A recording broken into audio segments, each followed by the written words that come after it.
മൈജി അടിച്ചു കയറിപ്പോ മെയ് 31 മുതൽ ശനി ഞായർ ദിവസങ്ങളിൽ വൈകുന്നേരം 6 മണിക്ക്.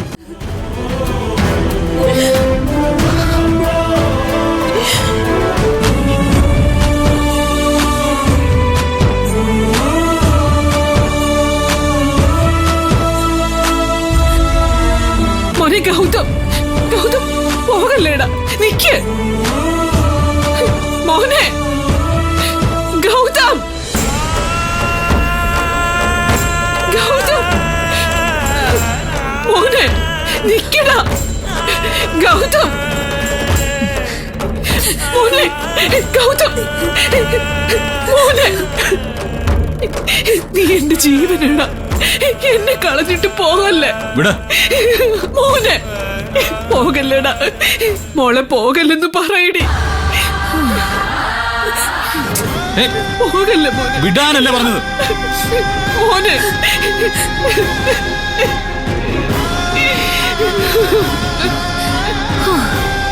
മോനെ ഗൗതം,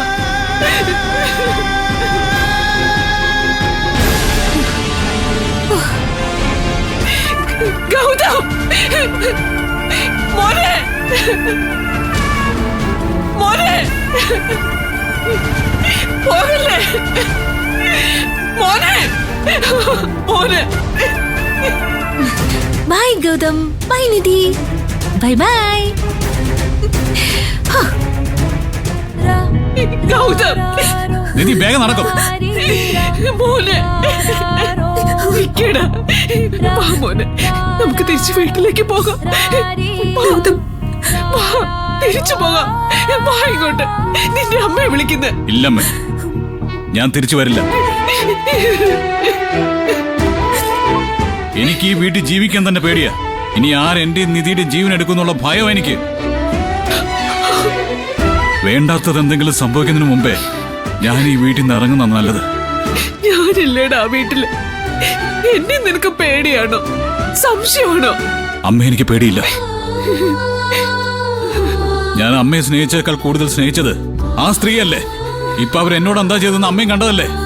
എന്നെ കൊല്ലാൻ നോക്കി, നിധിയെ കൊല്ലാൻ കൊട്ടേഷൻ കൊടുത്തു എന്ന് അവര് തന്നെ ഏറ്റു പറഞ്ഞു. ഇത് ഞാൻ എടുത്തൊരു തീരുമാനം. ഈ തീരുമാനത്തിൽ നിന്ന് പിന്മാറുന്ന പ്രശ്നമില്ല. അമ്മ വീട്ടിലേക്ക് തിരിച്ചു പോകും. വീട്ടിലേക്ക് തിരിച്ചു പോകാനോ? ഇല്ല, നീ ഇല്ലാത്ത ഈ വീട് എനിക്കിനി നരകമാ. ഞാൻ തിരിച്ചു പോവില്ല. നിന്നെ കൊണ്ടേ പോവും. ഈ അമ്മ പറയുന്നത് ഒന്ന് കേൾക്കുമോനെ. മോളെ നിധി, വാ മോളെ. ഗൗതം പ്ലീസ്. നിധി, നീ ഇനി മിണ്ടരുത്. മോനെ, അതൊക്കെ മറന്നു കാണാം. ഞാനല്ലേ നിന്നെ വിളിക്കുന്നേ. ആ മോനെ. നോക്കമ്മേ, എന്നെ ദത്തെടുത്തില്ലായിരുന്നെങ്കിലും അവിടെ അമ്മ പ്രസവിച്ച 2 മക്കളുണ്ടായേനെ. അവരുമൊത്ത് അവരെ സ്നേഹിച്ച് അമ്മ സുഖമായിട്ട് ജീവിക്കുകയും ചെയ്തേനെ. ഇങ്ങനെ ഒരാള് അമ്മയുടെ ജീവിതത്തിലേക്ക് വന്നിട്ടില്ലെന്ന് കരുതിയാൽ മതി. അയ്യോ പറ്റില്ല, അങ്ങനെ ചിന്തിക്കാൻ എന്നെ കൊണ്ടാവില്ല. നീ വീട്ടിലേക്ക് തിരിച്ചു വന്നേ പറ്റൂ. നീ ഇല്ലാതെ എനിക്ക് ജീവിക്കാനാവില്ല മോനെ. ഈശ്വരമംഗലത്തെ മൂത്ത മകനാ നീ, എന്റെ മോന. ജീവിത അവസാനം വരെ എനിക്ക് നിന്റെ മുഖം കാണണം.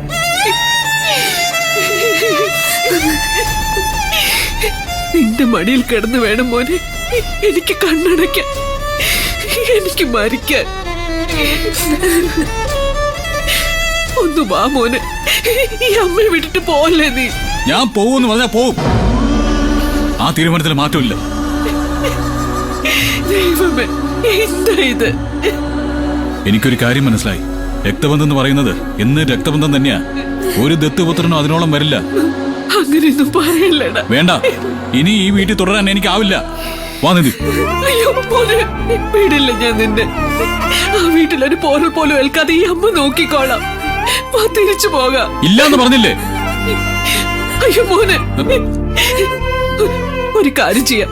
ഈശ്വരമംഗലത്തേക്ക് നീ വല്ലെന്നല്ലേ ഉള്ളൂ, ഞാൻ നിന്റെ കൂടെ വരാം.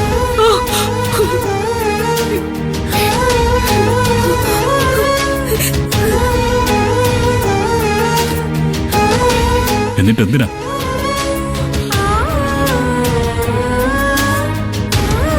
ദത്തുപുത്രനായിട്ട് വീട്ടിൽ വന്ന് കയറിയവൻ പോകാൻ നേരം ഞങ്ങളുടെ പെറ്റമ്മയും കൊണ്ട് പൊക്കളഞ്ഞുവെന്ന് പ്രണവിനെയും യാമിനെയും കൊണ്ട് പറയിക്കണം അല്ലേ?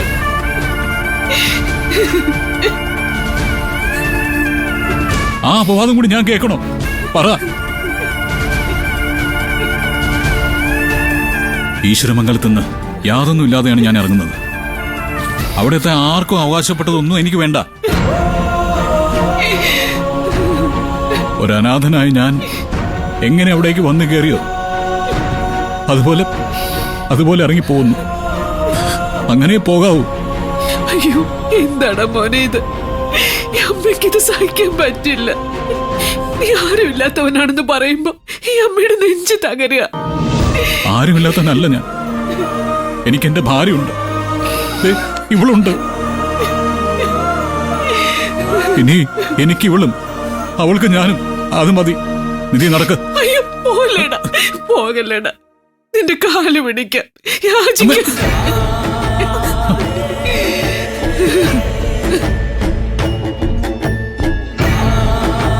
എന്തമ്മയെ കാണിക്കുന്നേ?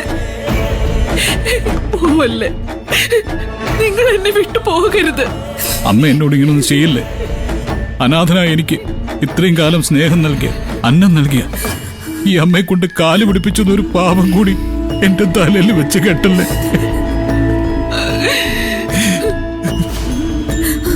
എന്നോട് കാണിച്ച സ്നേഹത്തിന് ഒരല്പമെങ്കിലും സത്യം ഉണ്ടെങ്കിൽ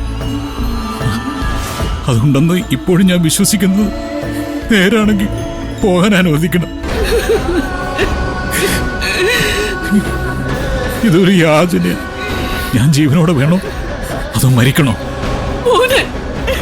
ദൈവം അതെന്നെ പോകാൻ അനുവദിക്കണം.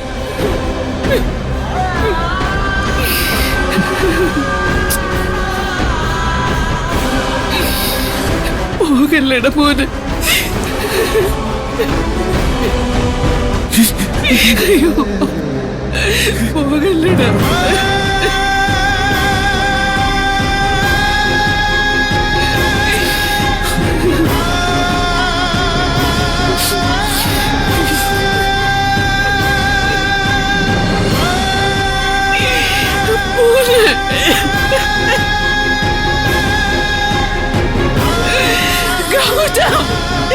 പോകല്ലേടാ, പോകല്ലേ. ഗൗതം മോനെ.